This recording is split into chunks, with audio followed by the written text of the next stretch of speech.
it would be for James to say that God not going to bring you out. See, for James to say that you need to go and give up and turn it in and quit doing what you're doing for God would be for James to say that God didn't have this in your in the plans in the first place.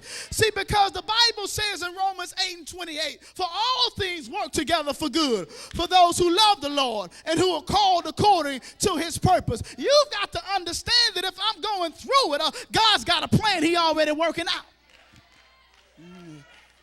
He has a plan that he's already working out. So then, James says this, if anyone among you is sick, don't sit up and wait on folk to call you. You call the elder. Because that type of Christianity is not the Christianity that the Bible talks about. Oh, man. Oh, y'all not talking to me now.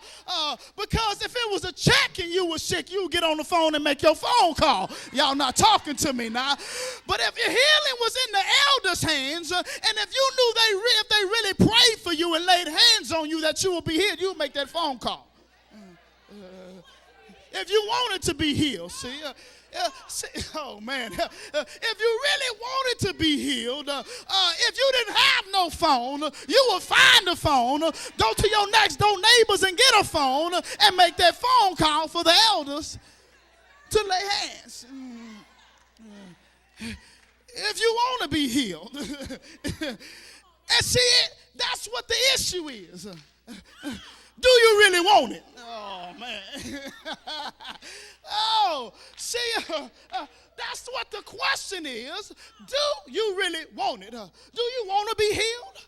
Do you want to be delivered? Do you really want God to move? Do you really want God to move in the supernatural? Or do you just want to stay where you are and feel sorry for yourself? Do you want to stay where you are and want somebody to come bring you out and give you a handout? Or do you want to see the power of God be made manifest in your life so that you can be a testimony for other people to see? How long are you going to sit and not make your phone call?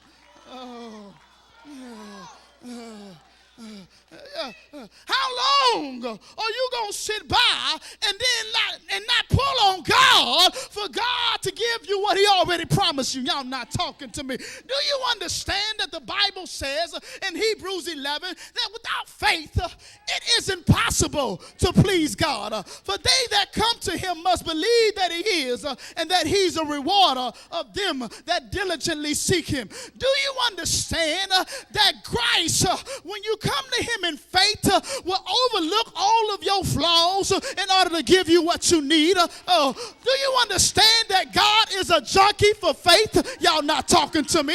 Do you understand that God, when he sees somebody moving in faith, it causes him to move off of his assignment and say, I have not seen such great faith in all of Israel? Do you know that even though if it wasn't promised to you, if you came to him in faith, he would give it to you? That is the power of faith. Oh, God. When you really believe God with all of your heart, your mind, and your soul, and you really believe that God has the power to move on your behalf, when you really believe that God can do it, your faith can pull on God to give you a breakthrough. Oh, man.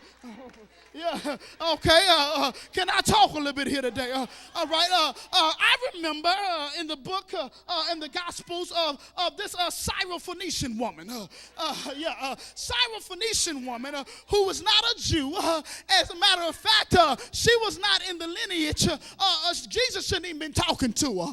And so then in the book of Matthew 15, she sees Jesus walking on his way to go do a miracle. But she heard about who he was. And heard about what he was able to do. And so even though she was Syrophoenician, she did not let that stop her from getting her miracle from God. So she comes to God and she says, Son of David, Son of David. And he ignores her at first. Son of David.